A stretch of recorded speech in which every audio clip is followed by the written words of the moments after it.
Ora, boa tarde, bem-vindos ao Fórum FNAC.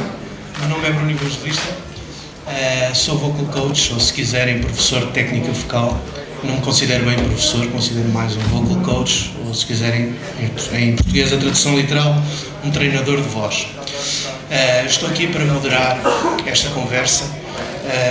Vou apresentar aqui este painel. Eu queria só lembrar-vos, a vocês que estão desse lado, que isto é uma conversa aberta. Se tiverem questões a colocar, por favor, estejam à vontade.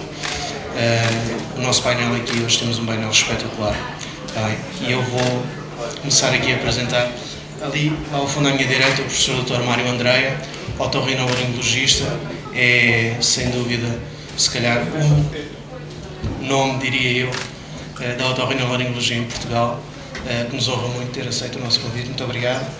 Aqui à minha direita, a doutora Silvia Pinho, que vem do Brasil, é especialista em distúrbios da comunicação e fonoaudiologia, certo? Voz cantada, é.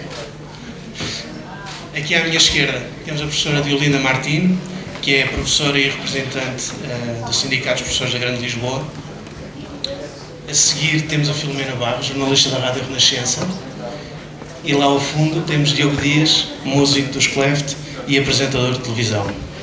Ora bem, a conversa, nós vamos centrar aqui a conversa em torno da utilização da voz como instrumento de trabalho. Eu vou começar pelo professor. Sr. Professor, o senhor é um dos maiores impulsionadores da criação e celebração desde há 11 anos do Dia Mundial da Voz, que se celebra, para quem não sabe, no dia 16 de Abril, todos os anos. Obrigado, Sr. Professor, por isso. Para nós que trabalhamos na área, isto é, que estudamos a voz e que trabalhamos com a voz, e de certeza que para os profissionais da voz é um dia super importante. E, portanto, agradeço toda a sua dedicação relativamente ao Dia Mundial da Voz. Quais foram os objetivos da criação desta iniciativa?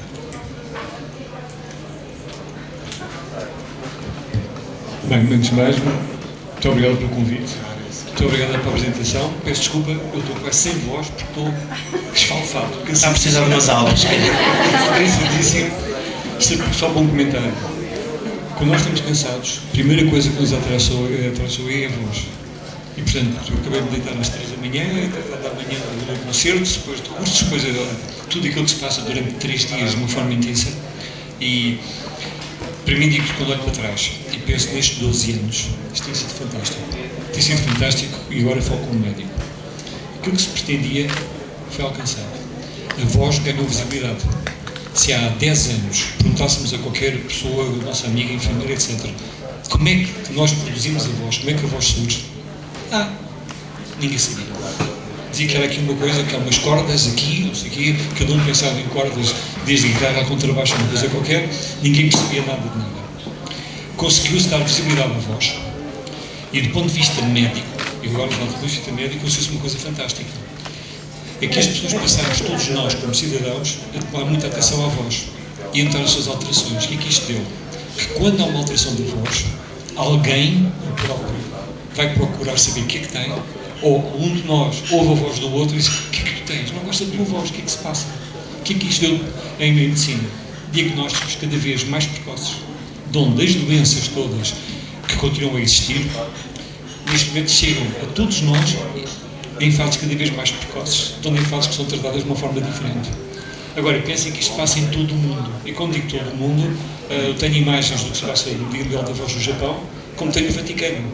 Portanto, passa-se o mundo inteiro, e se forem à net e darem para lá dia World Voice Day, pelo lado, vão ver toda a quantidade de coisas que acontecem que ninguém consegue quantificar.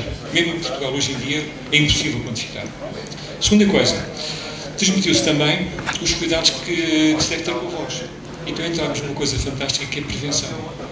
Reparem, a pessoa chega a uma fase como na minha vida de médico, que toda a vida falei de cirurgias e de minhas coisas, hoje o prazer que eu tenho é como é que nós vamos evitar as doenças.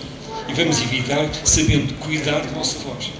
Daí os slogans que têm sido bombardeados todos os anos é: ouça a sua voz, cuide da sua voz, e há uma coisa que toda a gente, quando dirige muito determinado, gosta da sua voz. Todos, sem exceção. Quando nós ouvimos a nossa voz gravada, toda a gente diz: deixa de ver a minha voz. Não, é a nossa voz, é mesmo assim. E a pessoa tem que se habituar cada vez mais a identificar-se com a sua voz, a gostar delas, gostar de tratar bem, como tudo na vida quando a pessoa gosta.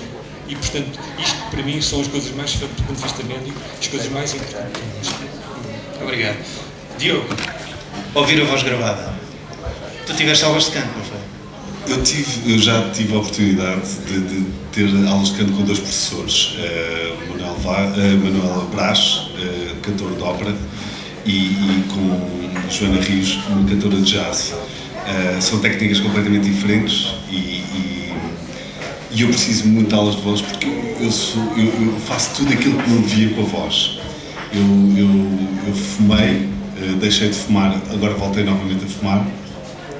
Tenho um problema sério em aquecer antes de grandes concertos, que normalmente uma pessoa tem que, e tu melhor que ninguém sabes, convém mesmo uma pessoa fazer isso para aguentar ao máximo. Então eu cometo uma série de erros com a minha voz e isso preocupa-me bastante, mas no entanto não há como mudar. Por isso esta conferência para mim vai ser importante, mas eu devia estar ali sentado e não aqui a aguentar. Mas eu nunca senti muito isso, porque eu desde muito novo, na escola, com um amigo meu, comecei a gravar músicas, comecei a fazer músicas desde muito novo. Então gravava as músicas e ouvia a minha voz. E ia moldando um pouco a minha voz. Eu acho que há certo tipo de coisas que tu vais fazendo com a tua voz, e na altura que eu comecei a cantar era a altura do grunge. E eu acho que, apesar de ser um dos músicos que eu mais admiro, que é o Eddie Vedder, eu acho que ele veio trazer vários problemas para os cantores desta geração, porque toda a gente tenta cantar como o Eddie, e ele tem uma colocação de voz muito peculiar, e há muitos músicos que tentam ir atrás daquela colocação de voz. Eu também fui procurando a minha, eu acho que ainda estou à procura da minha, mas hoje em dia, quando ouço a minha voz, de maneira alguma sinto-me estranho. Ainda te sentes estranho?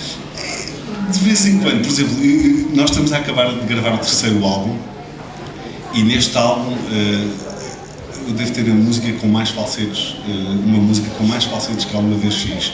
E eu tenho uma voz um bocado grave e o falsete para mim de vez em quando tenho alguma dificuldade e estou-me a habituar àquilo, tenho que me habituar primeiro e só depois é que vou gostar da música. Por enquanto não estou a gostar nada da música. Isso é um problema, mas é uma questão de hábito e hoje em dia já não me custa assim tanto ouvir a minha voz. Eu acho que a imagem custa mais ver a imagem do que ouvir só a voz.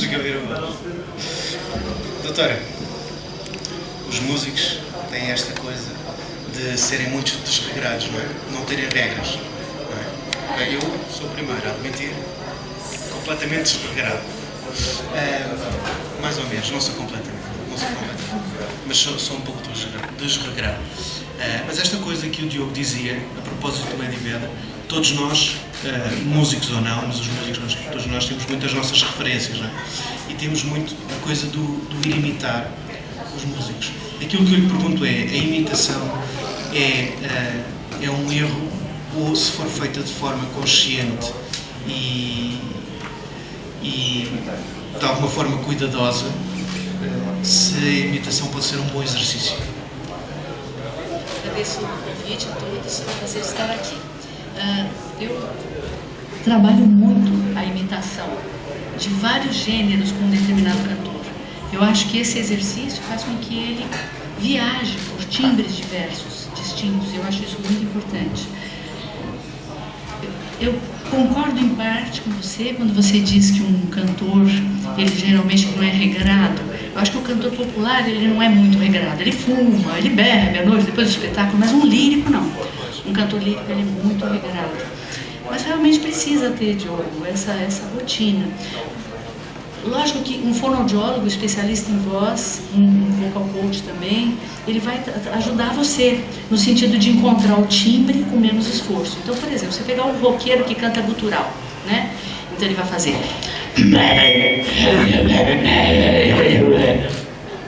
e faz aquela cara de mal. Mas isso não faz mal. Isso não dá nada. Isso é isso, ó. Basta que ele tenha um microfone bom, potente, que ele coloque a mão em cima, não como eu fiz, e ele vai fazer esses ruídos todos, faz aquela cara de mal e vai conseguir dar o recado que ele deseja. Então a gente tem muitas maneiras de trabalhar esses ajustes sem machucar. Mas aí precisa então procurar. Não fumar era bom, né? Mas enfim. Aí você vai causar edema, né? Ele dá o fumo ele vai dar um inchaço na sua prega vocal e vai dar um timbre mais grave, realmente. Mas o ideal é você fazer isso com as suas próprias pregas vocais. Né? Você concorda? Concordo absolutamente. Aqui a professora Deolinda Martins, ela foi professora, confessou-me aqui há pouco que já não é, já se aposentou. Da sua experiência profissional, como é que é entrar numa sala de aulas com 20, 30 crianças e ter que se fazer ouvir, não é? Com os professores as questões da voz são muito mais graves, sobretudo porque nós não temos preparação adequada para colocar a nossa voz corretamente. E a voz é essencialmente um dos nossos instrumentos pedagógicos de intervenção. Eu estou a lembrar-me não só das salas com 20, 30 alunos, mas também das salas com arejamento deficiente, com umidades, com uma série de agravamentos vários a que irão prejudicar a voz do próprio professor. E muitos pensarão, mas pronto, é vulgar ver nos professores doenças, e aqui o Dr. Mário depois confirmará, doenças nas cordas vocais, pólipos, nódulos, afemias. É muito normal um professor andar com problemas de garganta e com repousados de mentol para atenuar é muito normal estas situações porque, de facto, nós usamos a voz para acalmar os nossos alunos, nós usamos a voz para dirigir o trabalho na turma e quando se tem um número de alunos a aumentar, como recentemente as medidas do Ministério estão a acontecer, e aqui perdoem a minha via sindicalista a interferir um bocadinho, mas não me vou desviar do objetivo, naturalmente as condições de trabalho agravam-se e se tornam muito mais difíceis, portanto a saúde do professor, muito mais difícil a saúde do professor. Eu penso que o professor também tem vindo a alterar a sua figura de intervenção pedagógica na sala. Até há 40 anos era vulgar a figura de um professor diretivo na turma. Era o professor que dizia, os alunos estavam ali muito sossegadinhos porque senão eram castigados e, portanto, era de alguma forma mais fácil, entre comas, porque nunca é fácil, dirigir todos os trabalhos dentro de uma classe, de uma turma. Hoje exige-se muito mais a esse professor. O professor hoje é visto mais como um facilitador das aprendizagens. Tem que gerir pedagogicamente as várias diferenças que as suas turmas têm, porque dentro de uma turma não há os alunos não têm todos o mesmo nível de aprendizagem, as mesmas semelhanças e, portanto, tem que ter uma resposta adequada. E para isso a voz é um facilitador para que este trabalho possa ser feito. Numa turma com muito barulho, a estratégia que eu sei e que usei sempre foi baixar a voz até que o barulho diminuísse e fosse audível o suficiente para iniciar o meu trabalho. Penso mais ou menos. Passa muito por aí, né? Uma estratégia de comunicação. Claro, uma estratégia de comunicação é fundamental. Sr. Professor, desde 2007 que a voz é considerada, os problemas de voz, melhor dizendo, são considerados doença profissional, não é? Em todos os setores. Ou, por exemplo, só dos professores, ou só dos músicos. Isso tem sido um problema.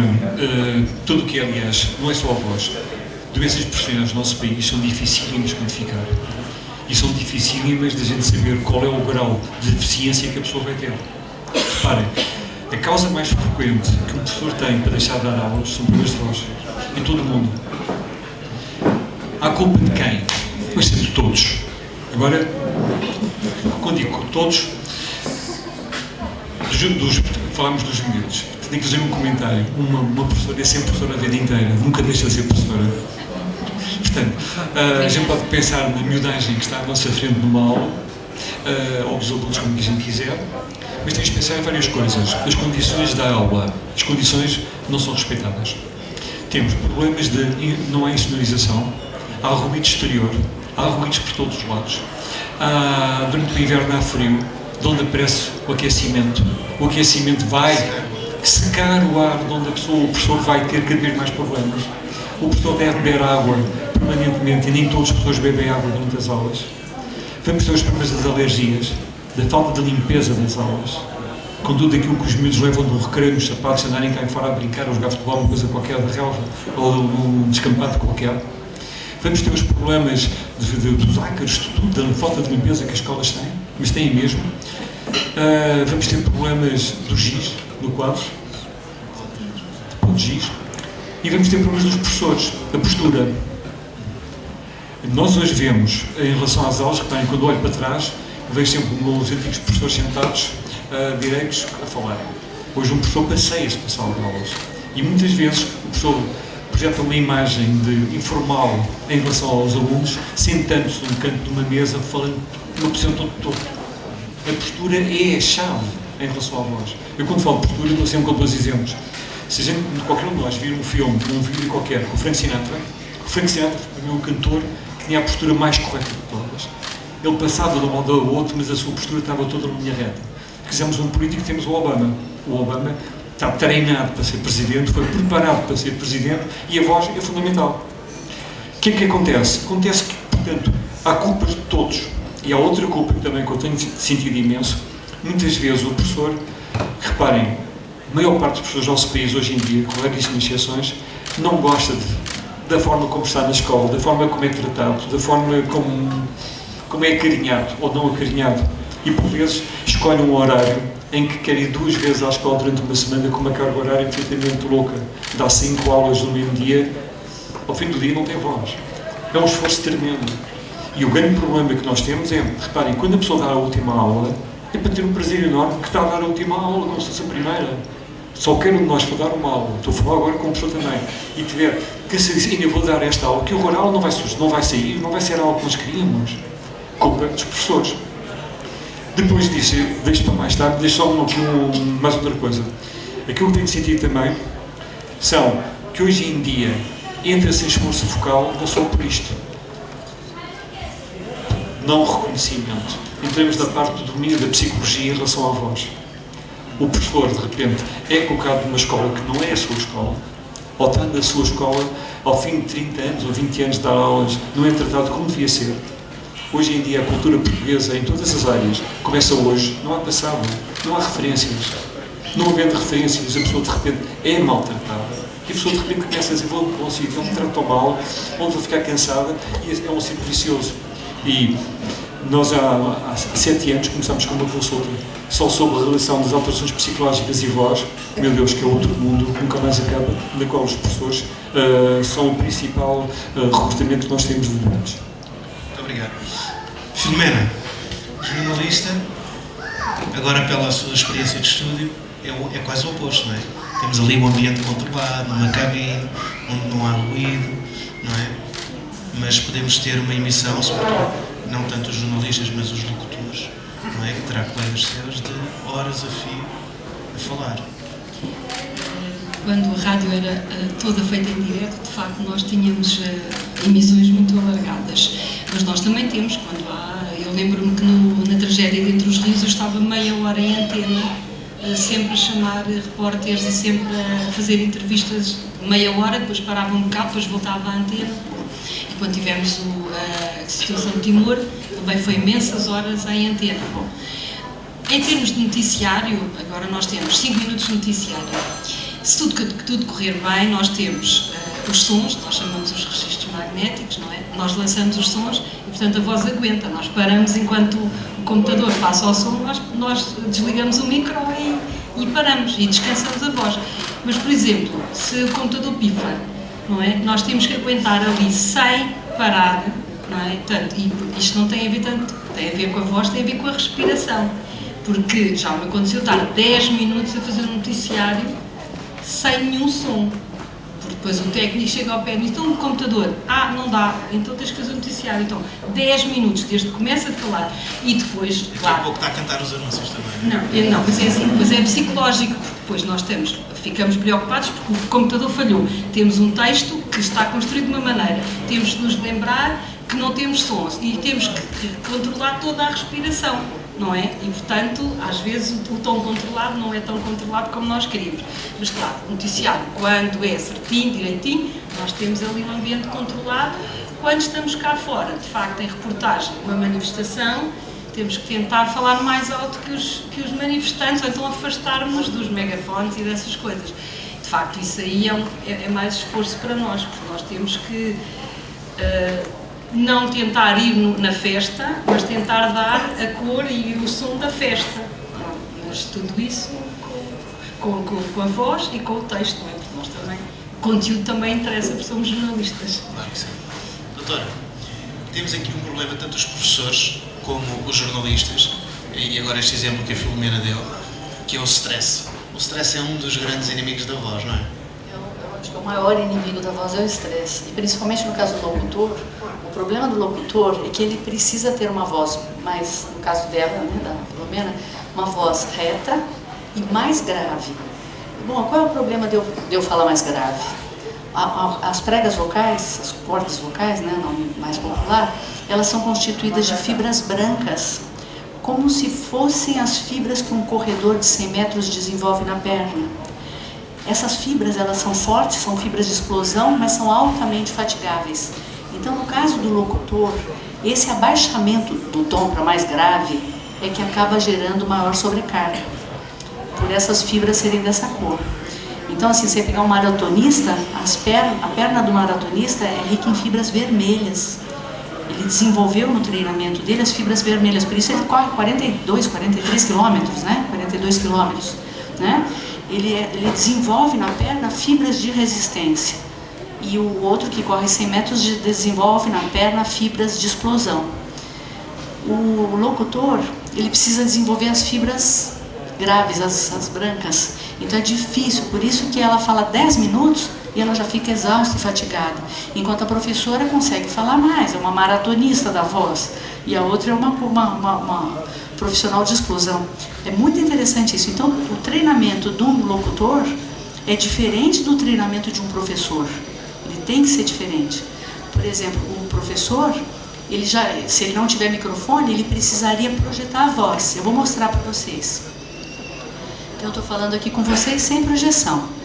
Agora eu estou falando com projeção, percebe? É diferente, ó. Janeiro, fevereiro, março, abril, maio, junho. Janeiro, fevereiro, março, abril, maio. Estou com a voz para cima, sem projeção, ou para frente, é mais fácil assim, ó. Eu não preciso gritar. E vocês me escutam. Lá no fundo, o rapaz escuta com mais facilidade do que eu falar assim, né? Então, assim, a gente tem que fazer o treinamento de máscara, que nós chamamos, né, como ator e no professor, esses profissionais que precisam falar sem microfone muitas vezes. Então é muito interessante o trabalho para cada um é um, como a gente fala, né, na área médica, cada paciente é um, cada cliente é um. Vai precisar de treinamento diferente. Diogo, tu mudas conscientemente a tua voz quando estás a cantar, de quando estás a apresentar, a fazer uma sessão de apresentação da MTV? Completamente. E agora, pegando um pouco nas fazes de forma consciente? Não, porque quando eu canto, não sei explicar, peço desculpa, não sei explicar, quando eu canto a minha voz está num sítio. Quando eu estou a fazer uma reportagem, parece que eu tenho a necessidade, e cá está, é o meu amadorismo a falar mais alto, tenho a necessidade de pôr um tom mais imponente, talvez, digamos assim. Eu mais facilmente fico sem voz a fazer reportagens do que depois de um concerto. Ainda para mais, não tenho a oportunidade de ir para uma manifestação, mas um concerto dos One Direction, por exemplo, se tiver que fazer uma reportagem é bem pior. É bem pior porque é só berros e eu, para me ouvir, vou ter que estar a falar alto e com a voz numa colocação, provavelmente estou a usar mal a minha voz e eu vou sair dali estourado. E no dia seguinte, se estiver no concerto, eu aguento uma hora. E é claro que no final tenho que descansar um pouco, mas no dia seguinte estou impecável. Voltando só a pegar uma coisa que é o stress, é muito mau para a voz, mas há outra coisa que é o psicológico, para mim é o maior inimigo da minha voz. Eu tenho uma banda e nós vamos lançar o terceiro álbum, já não lançamos nada há algum tempo, então temos tido concertos muito esporadicamente. Tivemos um há pouco tempo e eu andei quase um ano sem ter uma constipação, sem ter um problema de voz, sem ter nada. Quando está a data do estúdio, Quando dá a data do concerto, aparece-me sempre alguma coisa, alguma dorzinha aqui, é sempre a minha porcaria e irrita-me porque eu fico aqui. Parece que é de propósito só para não dar o meu concerto. E eu acho que é muito à volta do psicológico e não sei como dar a volta a isso. Agora, para mim, completamente diferente. Um concerto é mais pela parte do psicológico que de vez em quando custa-me. Agora, uma reportagem custa-me bastante. Quando é para fazer, por exemplo, pequenas locuções para pintar peças, digamos assim, aí não tenho grandes dificuldades. Agora, estar um dia inteiro, por exemplo, ou a animar, por exemplo, numa festa, alguém a pôr som e eu tenho que estar a animar, eu aí acho que não sei colocar de toda a voz, berro e estrago a minha voz toda. No final de um evento destes vou estar muito mais cansado do que estaria depois de um concerto, isso certamente. Sr. Professor, quem é que mais o procura? Músicos? Professores? A minha questão são os ditos profissionais da voz? Ou será que se calhar hoje em dia nós não podemos falar na profissionalização da voz, uma vez que nós temos... Bem, vou deixar a resposta. O que é que o professor me diz? Que há várias questões. Primeira noção. Durante anos e anos falava só dos profissionais da voz, que eram os atores, locutores, os cantores, etc. Hoje em dia, as pessoas começaram a perceber que todos nós utilizamos a nossa voz do ponto de vista profissional. Quer dizer, eu como professor universitário, sem a voz não dou aulas, eu como médico, se não falar com o meu doente, não vou consulta. Isto passa-se a todos os níveis, de onde esta noção dos cuidados que antigamente estavam reservados só a uma área profissional, os passaram-se para o grande público. E é poder passar para o grande público que temos hoje aqui. Reparem, se há 10 anos me desafiassem para vir para a FNAC e estar aqui à tarde uma conversa sobre voz, ninguém me convidava. Se calhar se convidassem, dizíamos como é que vai ser, como é que não vai ser. E hoje em dia mesmo agora no nosso país, durante estes 3 dias, há N iniciativas para o país inteiro a falar de voz, N, que se completam umas às outras, vão sendo abordadas as coisas todas. E aquilo que aparece na clínica, aparece de tudo. Mas de tudo. Aparece da diva, portanto, pensam sempre, São Carlos ou Gulbenkian, que anda de avião, que anda de um lado para o outro, o avião é terrível. As viagens são terríveis para o cantor. É muito frequente em Portugal aparecerem ressaca de viagem, ou seja, hoje em dia com os turnés em que a pessoa procura reduzir os custos, exige muito mais do cantor do que se exigia. Reduz os dias de descanso, a pessoa faz a viagem, nesse dia tem entrevistas, faz o teste de som, check sound, no dia seguinte há mais entrevistas, começa a fazer o concerto, no dia seguinte vai concerto qualquer. E me acontece neste momento com alguns empresários, de quem ficamos com relações de grande amizade, eu ter reuniões com o road manager. Com o road manager para quê? Pelo amor de Deus, não me deem cabo da cantora ou do cantor. Ela tem que parar, ela não pode ser submetida a este esforço. Não pode submeter a este esforço, porque tem que descansar. Daquelas conversas nós ouvimos todos. Mas amanhã não canto, amanhã vou no avião, estou a descansar. Não, andar de avião, viajar é cansativo. É cansativo por tudo. É cansativo para a parte física, é cansativo para o ar horrível que nós respiramos. Comentário, hoje o ar dos aviões é pior em qualidade quando se fumava. Quando se fumava e o avião estava dividido até à fila X, fuma, para trás ninguém fuma, eles eram obrigados a uma renovação de ar. Hoje, não. Reduzem os custos e o ar é um ar que é horrível. A seguir temos o problema da alimentação. O problema da alimentação, vamos falar a seguir, deixou a palavra refluxo. O refluxo é a causa mais refluxo é a causa mais frequente do profissional da voz ter problemas. Porquê? Já vamos falar mais a seguir. Então o que é que acontece? Aparecem coisas muito bonitas. Agora lembrei-me que estava a falar das divas. Tenho 2 histórias lindas de divas. Uma do erro. Uma cantora fantástica, ela veio cantar, vinha a São Carlos. Ela vinha de Boston. Chegou cá, depois da viagem, cansadíssima, etc. A primeira coisa que lhe fazem: Have you ever tried Portuguese food? Ela disse não. Então fui comer um bacalhau às 9 da noite, não sei como é que era o bacalhau. No dia seguinte a senhora estava péssima, péssima, com refluxo, com o tomate, com o azeite, com aquilo tudo, mas péssima, ela não tinha voz. Depois aconteceu uma história linda, que é da relação que nós temos com a voz, mas linda. Vinha cantar a Gulbenkian, mas uma diva fantástica. E de repente fala-me da Gulbenkian e diz, olha, ela vem de Helsinki, eu não sei o que mais, mas ela disse que não estava bem. Eu disse, então pronto, vou ao consultório, espero que ela chegue para ver, etc. E apareceu-me daquelas que eu tinha como referência. E tinha uma laringite, mas uma coisa horrível. Horrível, as cordas vocais tudo vermelho, que estava horrível. E eu fiz endoscopia e fiz um print da fotografia. Porque pensei que para ela era importante, por dois motivos. Primeiro, do ponto de vista legal, para poder cancelar um concerto da Gulbenkian, que cancelar um concerto da Gulbenkian não é uma mandaçaria. Segundo, que ela podia ser importante para mostrar o seu médico dela, o que é que ela tinha. E ela disse assim, please, não mostre a ninguém as minhas cordas vocais. Não quero que ninguém veja como elas estão. Ou seja, a relação que o cantor tem com as suas cordas vocais. Isto passa-se no lírico. Não se passa no resto da população. Depois, a paciente dos cantores. A história do stress. Houve várias vezes, mas várias vezes na minha vida, no mesmo dia, apareceram pessoas que nós conhecemos todos os dias e gostamos imenso, a dizer, tenho um concerto lá no CCB, não tenho voz. E é só psicológico, não é? E não tinham nada, e não é preciso dar corticoides nenhum, a pessoa dizia, está tudo ok, não tens problema nenhum, vai cantar. Problemas que surgem, que há bocado estamos a falar, e que o Diogo falou. Há um problema muito complicado das bandas, é os ensaios. A história dos ensaios é a coisa que arruína qualquer voz. Arruína. Arruína na música, arruína no teatro. Que a pessoa ainda pode ser melhor. Vamos fazer outra vez e a pessoa, em vez de fazer um concerto que é de X tempo, a pessoa está a repetir a mesma coisa para ver se ainda pode melhorar. Quer dizer, o músico, esse pode melhorar. Agora o cantor estragou. Então vem-se aqui um problema, também deixo para discussão, qual é a relação entre o cantor e os músicos. Eu, como provocação... O cantor manda, ponto final. Eu, como provocação, vou fazer uma coisa horrível. E vou parar aqui nesta altura. Habitualmente, o músico é o maior inimigo do cantor. Não tem mais nada. Agora, depois vamos à discussão.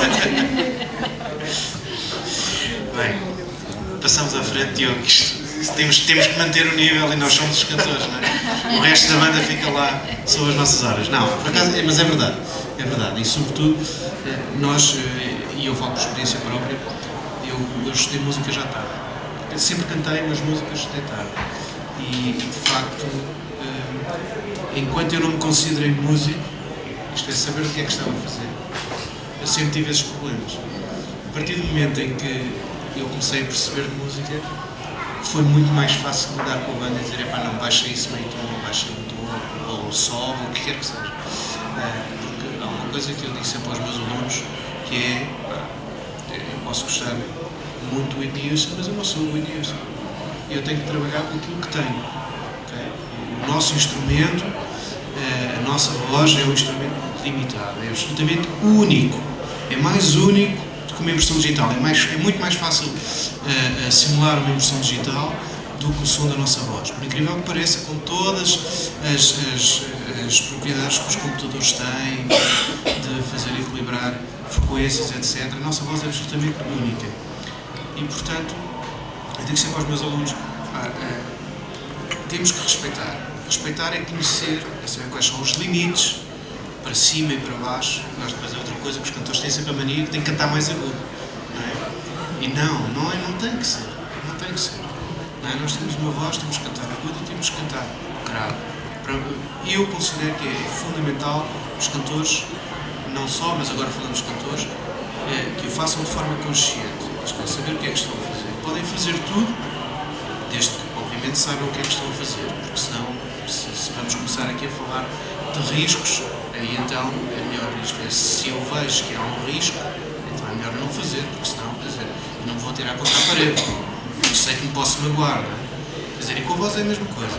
Portanto, é fazê-lo de uma forma saudável, que eu sei que não comporta riscos nenhums para a minha voz, então eu posso fazer tudo, que era aquilo que a Silvia dizia depois, perdão, a doutora Silvia, que é, quer dizer, hoje em dia já inventaram microfones, vamos aproveitar, e se eu tenho que falar assim, então eu falo assim, não é?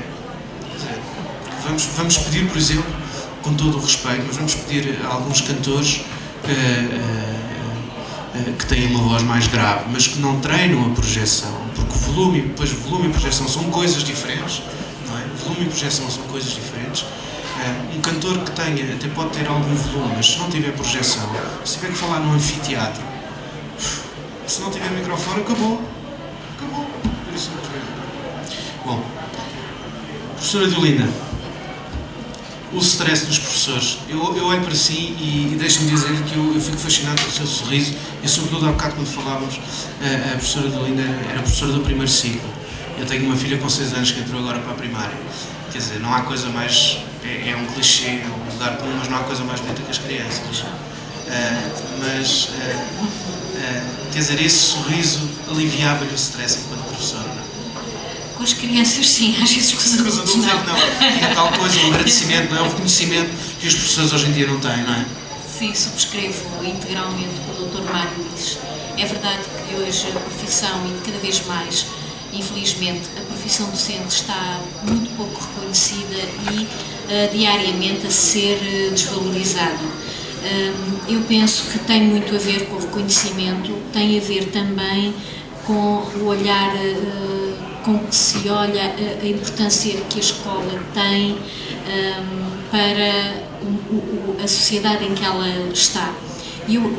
Quando se olha para a escola hoje, vê-se também um número enorme de licenciados que não têm emprego, que são obrigados a emigrar. E penso que muitos dos que olham a escola pensam-na e olham-na como algo que já não tem o valor que no passado teve, que era uma alavanca, um instrumento de ascensão social, de emancipação. E isto reflete-se com certeza dentro da escola. A ajudar a isto tudo, temos a forma como as escolas hoje são geridas. Hoje a escola é um espaço essencialmente burocrático, é um espaço com imensas reuniões, com imenso trabalho de papéis, onde a criatividade ou o espaço à intervenção espontânea de um conjunto de professores que possam querer criar dinâmicas diferentes daquelas que são que o projeto do agrupamento tem, é cortado. Esse espaço hoje é muito limitado e isto é gerador também de muito stress, porque há experiências, a pedagogia não é igual para todos, nem pode ser aplicada da mesma forma para todos. Se com este grupo ela resulta, com aquele grupo já teremos que escolher outro tipo de caminhos. E depois temos, para além da vida interior da escola, a pressão que temos dos pais junto dessa mesma escola, que exigem à escola aquilo que muitas das vezes deveria ser o papel de toda uma sociedade. E aqui não estou a dar uma imagem de fatalismo, é porque pela escola diariamente passa a crise que Portugal vive hoje. Passa porque temos os filhos dos pais desempregados, os filhos dos pais com salário em atraso, os filhos de todo este país que vive este drama desta austeridade que nos tem estado a asfixiar. E nós, professores, vemos que aquele menino chega à escola para aprender, mas muitas das vezes vem com a refeição última que tomou no dia anterior na escola e com o leitinho que levou na sua mochila, que veio pedir ao final do dia. Eu estou a falar do primeiro ciclo, não sei, se calhar os meus colegas dos outros ciclos falarão de outro tipo de realidades. Mas era normal haver um conjunto de crianças que vinham, professora, posso levar um pacotinho de leite, posso levar, porque muitas das vezes, para além disso, era mais uma carcassinha e mais nada até à refeição do dia seguinte, do almoço ou do lanche a meio da manhã, porque às vezes a meio da manhã já estavam a perguntar quando é que toca, porque estão à espera do seu lanche. E isto gera muito stress, porque de facto não se pode ensinar a quem está com fome, dificilmente se consegue fazer aprender a quem está com fome. E pronto, eu penso que para além disto tudo é o ruído permanente em que nós estamos envolvidos, não é?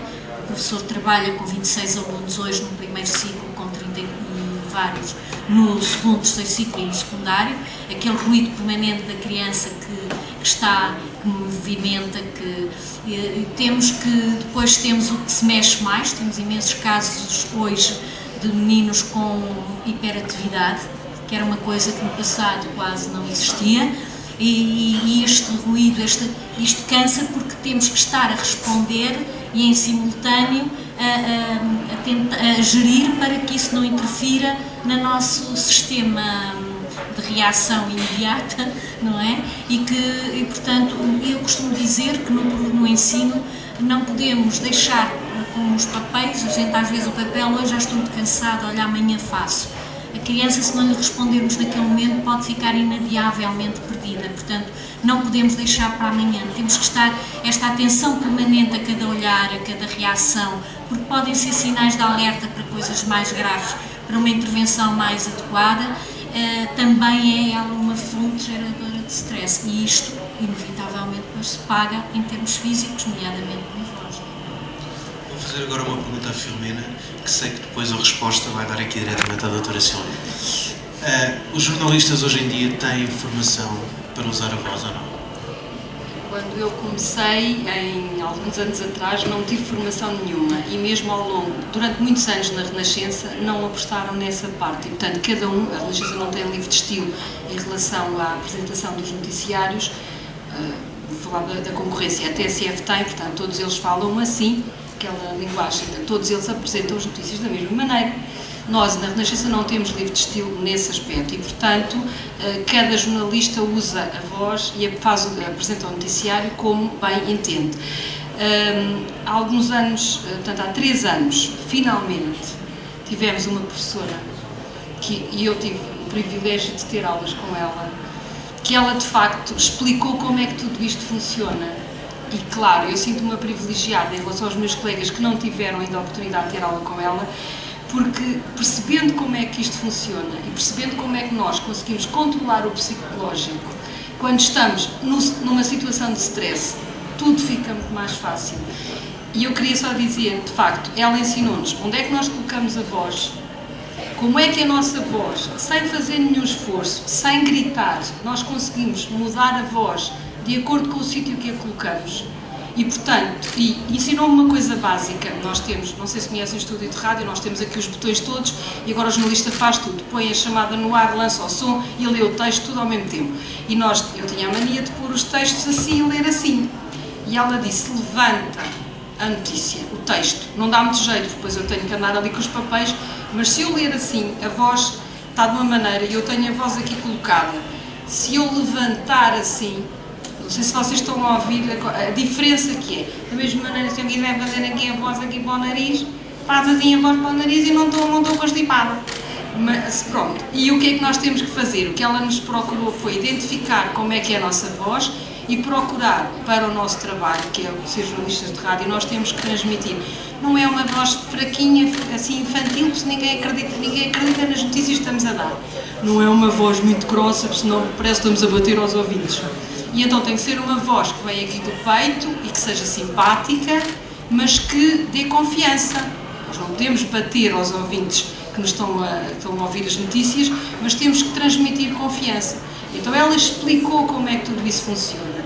E eu, de facto, vou dizer que se fosse antes desta formação, eu se tivesse 10 minutos com aquele stress do computador pifado, eu ia ficar um bocado atrapalhada. Quando ela me ensinou a fazer isto, eu controlo muito mais, claro, que há treino, que é preciso fazer a respiração de diafragmas, a respirar assim como os bebés respiram, que nós já não respiramos, não é? Temos que respirar, desaprendemos a respirar, tudo isso é com treino, enfim, não fazemos tudo. Pronto, eu não fumo, mas a respiração não é correta. Mas, de facto, este tipo de formação para os jornalistas de rádio é ótima e eu tive, de facto, o privilégio de ter essa professora e de entender como é que posso usar a minha voz no meu trabalho. Porque queria só dizer mais uma coisa, a diferença do locutor e do jornalista. O locutor pode dar emoção, ele está a ler e interpreta o texto. Nós estamos a ler a notícia, não podemos interpretar, o jornalista não dá opinião e não podemos dar opinião nem sequer através da voz. Eu não posso estar a ler uma notícia, agora não me apetece nada estar a ler esta coisa, não gosto nada desta pessoa e agora tenho que estar a ler isto.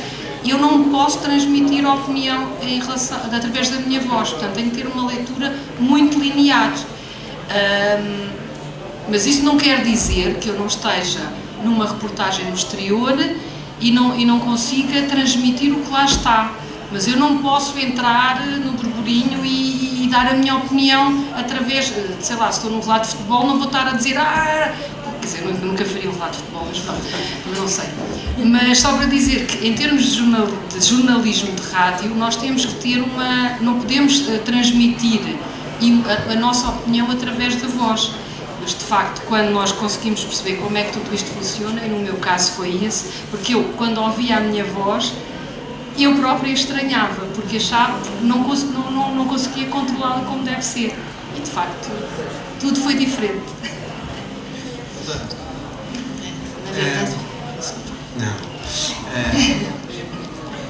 Estou com medo. Na verdade, o locutor, ele tem que ser um ator também, porque ele não pode transmitir uma notícia triste do mesmo jeito que ele transmite uma notícia alegre.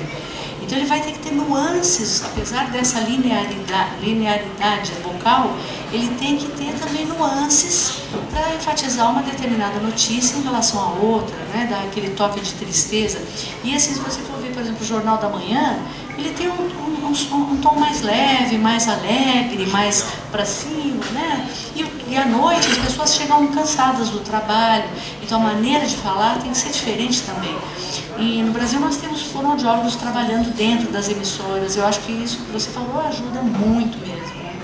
Orientando o locutor, o apresentador, enfim, a conduzir melhor o seu trabalho. Doutora, mais uma pergunta para si. Pela minha experiência também, eu tive aulas, o primeiro professor que tive de canto era de canto lírico, que aliás, se calhar, era o que todos nós procurávamos aqui há uns anos atrás, porque, aliás, na altura em que eu comecei a ter aulas de canto, ou era o canto lírico ou era o jazz. Só eram as duas únicas hipóteses. Mas os professores, os vocal coaches, os professores, os fonoaudiólogos, nós aqui não usamos isso é um palavrão que nós cá não usamos, exatamente. Mas com o advento da tecnologia da medicina nos anos 60 e 70, de facto, permitiu que os professores de canto, sejam eles vocal coaches ou não, ou professores de canto, tenham um conhecimento anatómico que antes não havia, não é? E isso, acho que isso veio beneficiar em termos de como transmitir essa mensagem do uso correto da voz aos nossos alunos ou aos nossos pacientes, aos seus pacientes. Muito. Só para você ter uma ideia, meu maior número de encaminhamentos hoje são professores de canto, que identificam, por exemplo, uma tensão de língua, a pessoa vai cantar ou seja, horrorosa, está com tensão na língua, ele identifica, ele diz, olha, vai procurar um fonoaudiólogo porque você está com tensão na língua, ou ele canta muito nasal, enfim, ele nos ajuda nesse trabalho, né? Então se você me deriva o cliente, eu mais rapidamente devolvo esse cantor para você em condições musculares ideais. Então eu acho que o conhecimento do professor de canto foi maravilhoso, foi um ganho enorme para nós também, facilitou o nosso trabalho também, e é trabalho em equipe, né? Então isso é fundamental. Essa linha que você segue, que é a linha fisiológica, realmente eu acho que todo cantor tem que ter esse conhecimento, né? Eu também acho. Tem que ter, tem que saber o que está fazendo, porque hoje eu cantei bem, ontem eu não cantei bem, mas hoje eu cantei bem. Mas por que foi que ontem você não cantou bem? Porque ontem provavelmente você estava com uma postura errada, ou porque ontem provavelmente você falou demais durante o dia e você não conseguiu cantar, você colocou a voz em outro lugar, né? Eu posso colocar a voz aqui, ó, vou falar os meses do ano, é mais fácil. Janeiro, janeiro, janeiro, janeiro. Posso colocar a voz aqui, ó? Janeiro, janeiro, janeiro, janeiro. Posso colocar a voz aqui? Janeiro, janeiro, janeiro, janeiro. Tem lugares distintos dependendo da configuração do trato vocal que você pode colocar a voz. Alguns são benéficos, outros sobrecarregam. Então esse conhecimento que ele está falando é fundamental para a gente saber o que a gente está fazendo. E por que hoje a gente cantou bem e ontem não. Exatamente. Né? Aquilo que eu digo aos meus alunos, temos que cantar sempre bem. Temos que estar preparados para isso. Bom, Sr. Professor, os objetivos foram alcançados ou ainda há muito a fazer relativamente às comemorações do Dia Mundial da Voz? Bem, posso falar uma coisa antes? Posso rapidamente. Há bocado falamos da parte toda da formação. Cada vez mais isto passa por formação, ensino, técnica. Depois depois passa por cada um de nós que tem acesso à técnica e ao conhecimento, saber, então controlar e saber ter o cuidado que deve ter com a sua voz. Há bocado falámos dos três, da postura. O facto da pessoa ler tem nada a ver. E vocês, por exemplo, há um exemplo nosso, nós vimos o ano passado, há 2 anos, pediram-nos em CB de falar de foi uma coisa sobre fado. E nós vimos a posição habitualmente do fadista, que tem problemas com a colocação toda do maxilar, tem um problema com a rotação da cabeça, porque o fadista, sobretudo da casa de fado, ele está aqui e vai virando a cabeça para a direita e para a esquerda, porque tem uma plateia por todos os lados. Ele não gira o corpo, ele devia girar o corpo, mas ele tem na sua posição e vai rodando a cabeça, de onde isto deixou de ter o tubo todo que nós queríamos. Falou-se também do problema em relação à rádio. Não se falou ainda sobre aquele que sofre mais dentro da rádio, é o locutor desportivo. O locutor desportivo é a pessoa que é bombardeada e que tem que transmitir tudo aquilo que no noticiário não está, que é a emoção. A emoção, e todos nós temos experiência, nós estamos a ver ouvir um jogo qualquer pela rádio e temos a televisão à frente e diz, não é o mesmo jogo, que estão todos parados e parece que está tudo a andar. Porque a forma de transmitir é diferente. Dentro do Dia Mundial da Voz nós conseguimos, foi há 6 anos ou 7 anos, foi na reitoria e conseguimos reunir locutores esportivos de 5 rádios diferentes que nunca tinham estado juntos.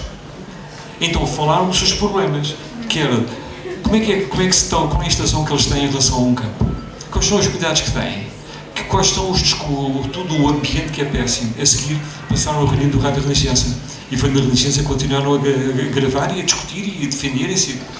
E há uma coisa que é importantíssima em relação a isto tudo, depois vou responder em relação à voz, que é o problema do nariz, a respiração e a chave da voz. Quem respira bem pode ter uma voz fantástica, quem respira mal vai-se cansar, vai entrar em esforço. De onde há uma noção que para mim marcou-me imenso, na minha geração, que a certa altura se falava imenso do laringologista como uma subespecialidade do otorrino. Para mim é um erro total. A pessoa que vê apenas as cordas vocais, e os que reparem facilmente, nós passamos um tubo, um fibroscópio para o nariz, ou um endoscópio qualquer pela boca e vemos, toda a gente vê no ecrã as coisas todas, ele não percebe nada do que está a fazer. Tudo começa aqui, vai para toda a pulmonar, vai ao diafragma, vai à postura e todos os músculos, mas todos têm importância em relação à voz, todos. Porque a nossa postura muda, se qualquer um de nós tiver um problema numa perna, no joelho, no calcanhar, no pé, a pessoa vai se apoiar de uma forma diferente, vai fazer uma baixa da bacia, vai alterar o diafragma, não vai tirar para da sua voz. De onde? Estes cuidados são imensos. E aquilo que se avançou em relação à voz, além daquilo que nós tínhamos falado no início, da voz ter ganhado visibilidade, e então estamos aqui, foi, para mim, mais fascinante, foi chegar às escolas. Dentro da prevenção, chegar às escolas é fascinante, reparem, para todos nós, médicos e não médicos. Então arrancamos com um projeto que tem tido altos e baixos, dependendo do Ministério da Educação, que é os miúdos são convidados a ver a festa da voz da sua escola. O que é a festa da voz da escola? Os miúdos reunirem-se com os seus professores e comemorarem a voz. Comemorarem a voz fazendo de tudo. Há aqui várias coisas que são fantásticas. Reparem, a voz é a única coisa que pode reunir alunos e professores. O professor percebe a importância do que é a voz, porque quando ele está a explicar aos miúdos, ele está no próprio a refletir sobre a voz e vai transmitir aos miúdos. Nós se falando de voz, apanhamos os 2 grupos. Os miúdos que aprendem, os professores devem ensinar. O que é que isto tem dado? Tem dado coisas giríssimas. Tem havido tudo. Desde os miúdos classificarem as vozes que gostam de outros professores, ou seja, da empatia que o professor coloca na sua voz para conseguir dominar uma sala de aulas que vai ser de tudo, mas a voz vai comandar aquilo tudo. Dos miúdos comentarem as vozes uns dos outros entre si, fazerem peças de teatro, cantarem e fazerem imitações. E as imitações nunca mais se acabam. Nós vamos falar de imitações, é um tema vastíssimo. E coisas fantásticas que apareceram. Há bocado, não sei quem eu estava a contar, não sei se foi aqui, desculpa. Os professores têm uma criatividade que o médico não tem. E quando lançámos isto tudo, apareceu das festas, foram feitas no Roca Cadaval em Sintra, no tempo do Dr. Fernando Seara, em que reuniram as escolas todas de Sintra, a fazer um musical fantástico, que esgotou, tiveram a fazer outra vez, e aí o que é que deu? Já passámos então de uma coisa, nós estávamos a falar da voz dos miúdos, sensibilizámos os professores. mas simplesmente os miúdos foram sensibilizados os pais. E dos miúdos nós chegámos à população em geral. E temos um caso, que foi um miúdo que disse que o avô estava rouco, tinha que ser isto que aquele avô tinha. E o avô disse, já estou rouco há muito tempo, agora não sei nenhuma. O avô tinha um cancro da laringe. E foi o neto que permitiu fazer o diagnóstico, porque obrigou o avô a ir a uma consulta. Onde o grau de consciência para nós foi fantástico, nós entramos para os miúdos e através dos miúdos chegámos à população toda. Ainda perto da Leiria, e peço desculpa, não me lembro o nome da professora, a história mais louca de criatividade, mas fantástica, como é que explicar a importância da voz? Por nonsense. Então houve uma professora que fez uma proposta na escola que foi aceita, que foi para os miúdos, o que é que será a escola sem voz? Então foi o dia do silêncio, em que os miúdos entraram na escola em silêncio, em que estavam no recreio, em que ninguém falava. Então arranjaram uma maneira de todos os miúdos compraram uma caraça daquelas brancas a €1, numa loja chinesa qualquer, puseram, ninguém falava, entraram nas salas de aula e a descrição que fiz a professora é fantástica, que era, só se ouvia o riscado do quadro, o virar as folhas de papel, tudo em silêncio.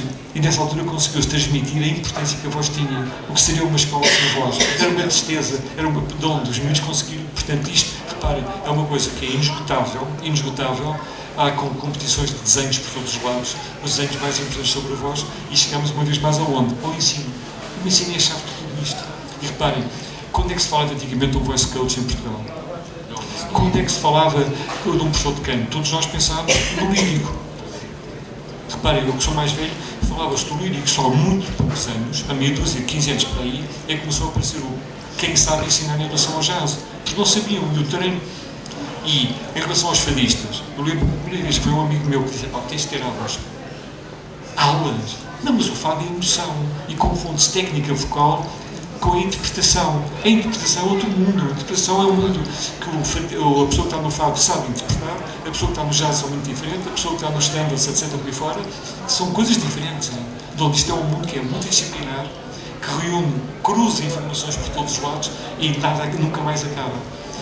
E aquilo que eu há bocado você falou, que a voz identifica, entramos na medicina forense. E hoje, na medicina forense, perante a peritagem legal, é feita pela voz.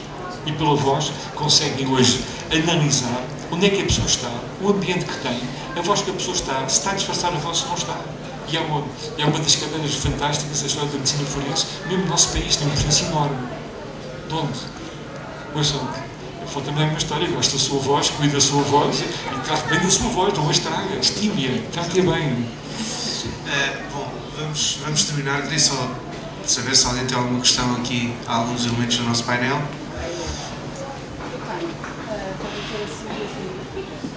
Sujeta mais. Ok, eu não aprendi nada ainda.